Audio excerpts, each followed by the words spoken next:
तो फिर कैसे हैं आप सभी लोग। अभी 2 दिन बीच में गैप होगा तो क्लास आपको रेगुलर नहीं मिल पाई होगी। इससे पिछली क्लास में हमने डच कंप्लीट कर लिया था। आज पढ़ते हैं डेन। देखते हैं डेन।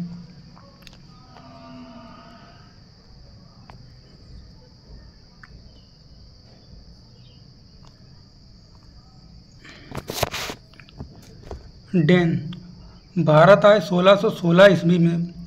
डेनों की जो पहली फैक्ट्री स्थापित की थी वो टैंकवेयर तमिलनाडु में की थी। कहाँ की थी? टैंकवेयर तमिलनाडु। कब की थी? 1620 ईस्वी में। दूसरी फैक्ट्री 1676 ईस्वी में बंगाल के श्रीरामपुर में। 1745 ईस्वी में सभी फैक्ट्रियाँ इन्होंने अंग्रेज़ों को बेच दी और यहाँ से चले गए। डेनों की जो डेन कब आए भारत में? 1616 ईस्वी में। पहली फैक्ट्री 1620 में, दूसरी फैक्ट्री 1676 ईस्वी में। कहाँ लगाई दूसरी फैक्ट्री? बंगाल से रामपुर में। 1745 ईस्वी में डेन ने अपनी सभी फैक्ट्रियाँ अंग्रेज़ों को बेच दी और यहाँ से चले गए। इसके बाद देखते हैं फ्रांसीसी।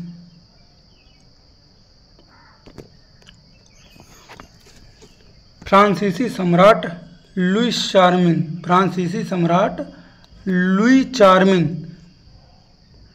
फ्रांसीसी मंत्री कौन था? कोलवर्ट। फ्रांसीसी जो सम्राट था उसका नाम था लुई चार्मिन और इसका जो मंत्री था वो था कोलवर्ट। कंपनी की स्थापना 1664 ईस्वी में की थी। कंपनी कौन सी थी? Company the oriental. फ्रांसीसी सबसे पहले पहुंचे थे मेडागास्कर द्वीप पर। जो अफ्रीका महाद्वीप के नीचे है। फ्रांसीसी सबसे पहले कहाँ पहुंचे थे? मेडागास्कर द्वीप पर, जो अफ्रीका महाद्वीप के नीचे है। फ्रांसीसी जो सम्राट थे उसका क्या नाम था? लुईस चार्मिन। मंत्री कौन था? कोलवर्ट। कंपनी की स्थापना 1664 ईस्वी में। सबसे पहले कहाँ पहुँचे थे? मेडागास्कर द्वीप पर, अफ्रीका महाद्वीप के नीचे। भारत में फ्रांसीसी जो पहली कोठी थी वो 1668 ईस्वी में सूरत में लगाई गई थी। फ्रैंको कैरो ने दूसरी कोठी 1669 ईस्वी में मूसलीपट्टनम में लगाई थी। फ्रांसीसी की जो दूसरी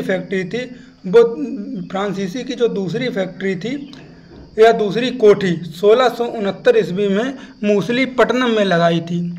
1672 ईस्वी में सेंट थोमे जो मद्रास के निकट प्राप्त किया है। 1673 ईस्वी में कंपनी के निर्देशक फ्रैंको मार्टिन बालीकोंडापुरम के मुस्लिम सूबेदार शेरखा लोदी से एक छोटा सा गांव प्राप्त करके एक फ्रांसीसी बस्ती स्थापित की जिसका नाम पांडुचेरी पूरी तरह से किलेबंदी कर दी।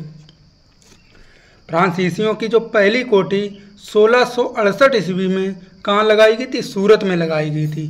फ्रैंको कैरो ने दूसरी कोठी 1669 ईस्वी में मूसलीपट्टनम में लगाई थी। दूसरी फैक्ट्री 1669 ईस्वी में मूसलीपट्टनम में लगाई थी।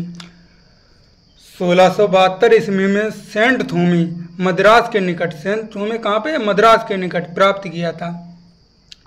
1673 ईस्वी में कंपनी के निर्देशक फ्रैंको मार्टिन बालीकोंडापुरम के मुस्लिम सूबेदार, बालीकोंडापुरम के जो मुस्लिम सूबेदार थे शेरखा लोदी, कौन थे? शेरखा लोदी से एक छोटा सा गांव प्राप्त कर के एक फ्रांसीसी बस्ती स्थापित की थी जिसका नाम रखा था पांडुचेरी। जिसका नाम क्या रखा था? पांडुचेरी, जिसे पूरी तरह से किलेबंदी कर दी गई थी। जिसकी पूरी तरह से क्या कर दी गई थी? किलेबंदी। 1674 ईस्वी में फ्रैंको मार्टिन ने पांडुचेरी का प्रमुख बना। 1674 ईस्वी में जो फ्रैंको मार्टिन था वो पांडुचेरी का प्रमुख बना। फ्रैंको मार्टिन को पांडुचेरी का संस्थापक माना जाता है। पांडुचेरी का जो संस्थापक माना जाता है वो फ्रैंको मार्टिन को माना जाता है। 1693 ईस्वी में अंग्रेज समर्थक डचों ने फ्रांसीसियों से पांडिचेरी को छीन लिया। 1693 ईस्वी में अंग्रेजों ने 1693 ईस्वी में अंग्रेज समर्थक डचों ने फ्रांसीसी से पांडिचेरी को छीन लिया। फ्रांसीसियों से क्या किया? पांडिचेरी को छीन लिया डचों ने। 1697 ईस्वी में रिजविक की संधि द्वारा इसे वापस लौटा दिया गया।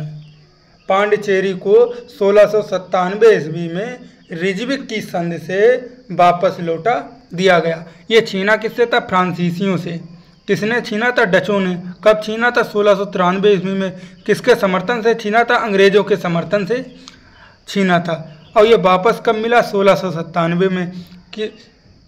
किस प्रकार मिला? रिजविक की संधि द्वारा इसे वापस लौटा दिया गया। 1674 ईस्वी में बंगाल के सूबेदार सैंस्ता खान द्वारा 1674 ईस्वी में बंगाल के सूबेदार सैंस्ता खान द्वारा फ्रांसीसियों को एक जगह दी, जिस पर 1690 से 1692 में चंद्रनगर की कोठी बनाई गई। जिस पर 1690 से 1692 ईस्वी में चंद्रनगर की कोठी बनाई गई। 1725 ईस्वी में मालाबार के तट पर माहे पर कब्जा। 1739 ईस्वी में कराईकल पर कब्जा। 1725 ईस्वी में मालाबार तट पर माहे पर कब्जा कर लिया और 1739 ईस्वी में कराईकल पर कब्जा कर लिया। 1701 ईस्वी में पांडिचेरी के सभी फ्रांसीसियों की बस्तियों का मुख्यालय बना। 1701 ईस्वी में पांडिचेरी था वो सभी फ्रांसीसियों बस्तियों का क्या बन गया? मुख्यालय बन गया। और फ्रैंको मार्टिन भारत में फ्रांसीसी मामलों में महानिदेशक बना। क्या बना? महानिदेशक बना। एक सेकेंड। फ्रैंको मार्टिन भारत में फ्रांसीसी मामलों में महानिदेशक बना। भारत में फ्रांसीसी प्रभुत्व की स्थापना डुप्ले के समय की हुई। भारत में फ्रांसीसी प्रभुत्व की स्थापना डुप्ले के समय हुई। कब हुई? डुप्ले के समय। आगे देखते हैं। अंग्रेज फ्रांसीसी संघर्ष। कर्नाटक युद्ध। प्रथम कर्नाटक युद्ध 1746 से 1748 तक चला। प्रथम जो कर्नाटक युद्ध था वो 1746 से लेकर 1748 तक चला। कारण क्या था? ऑस्ट्रिया का उत्तराधिकारी। कारण जो था वो था ऑस्ट्रिया का उत्तराधिकारी। तत्कालिक कारण अंग्रेज कैप्टन बर्नेट के नेतृत्व में अंग्रेजी सेना द्वारा कुछ फ्रांसीसी जहाज पर अधिकार के बदले में फ्रांसीसी गवर्नर मॉरिशस लावर्डन के सहयोग से डुप्ले द्वारा मदिरास पर अधिकार। तत्कालिक कारण क्या था? अंग्रेज कैप्टन बर्नेट के नेतृत्व में अंग्रेजी सेना द्वारा कुछ फ्रांसीसी जहाज पर अधिकार के बदले में फ्रांसीसी गवर्नर मॉरिशस लावर्डन के सहयोग से डुप्ले द्वारा मदिरास पर अधिकार कर लिया गया। आगे देखते हैं।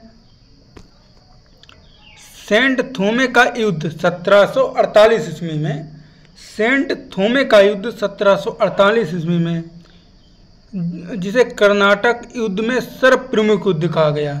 सेंट थोमे का जो युद्ध था जो 1748 में हुआ था, इसे कर्नाटक युद्ध में सर्वप्रमुख युद्ध कहा गया। ये किसके किसके बीच में हुआ था? ये फ्रांसीसी सेना और नवाब अनवरुद्दीन की सेना के बीच हुआ था। ये फ्रांसीसी सेना व नवाब अनवरुद्दीन सेना के बीच हुआ था। इसका जो नेतृत्व किया था वो फ्रांसीसी सेना का कैप्टन पैराडाइज और कर्नाटक का नेतृत्व महफूज खां ने किया था। इसका जो नेतृत्व किया था वो फ्रांसीसी सेना कैप्टन पैराडाइज और कर्नाटक का जो नेतृत्व महफूज खां ने किया था। इस युद्ध का जो परिणाम था वो इस युद्ध का परिणाम निकला था फ्रांसीसी विजय, अनवरुद्दीन सेना पराजय। इसका जो परिणाम क्या निकला था, फ्रांसीसी जो सेना थी वो विजय हो गई थी। इसके आगे देखते हैं एला सापले की संधि। एला सापले की संधि कब हुई थी? 1748 ईस्वी में। एला सापले की संधि 1748 ईस्वी में हुई थी। संधि का परिणाम क्या निकला था? ऑस्ट्रिया का उत्तराधिकारी। दूसरा परिणाम निकला था, दूसरा कर्नाटक युद्ध समाप्त हो गया था। इस संधि का जो परिणाम निकला था वो पहला परिणाम था ऑस्ट्रिया का उत्तराधिकारी, दूसरा था कर्नाटक युद्ध समाप्त। चलो क्लास को यहीं विराम देते हैं। अब क्लास रेगुलर आएगी। धन्यवाद। और चैनल को सब्सक्राइब कर लें, लाइक कर दें, तो आपको वीडियो ही मिलती रहे। आगे चल के थोड़ी लैंग्वेज में सुधार आएगा और आपको अच्छे कंटेंट मिलेंगे। चलो फिर चलते हैं। धन्यवाद।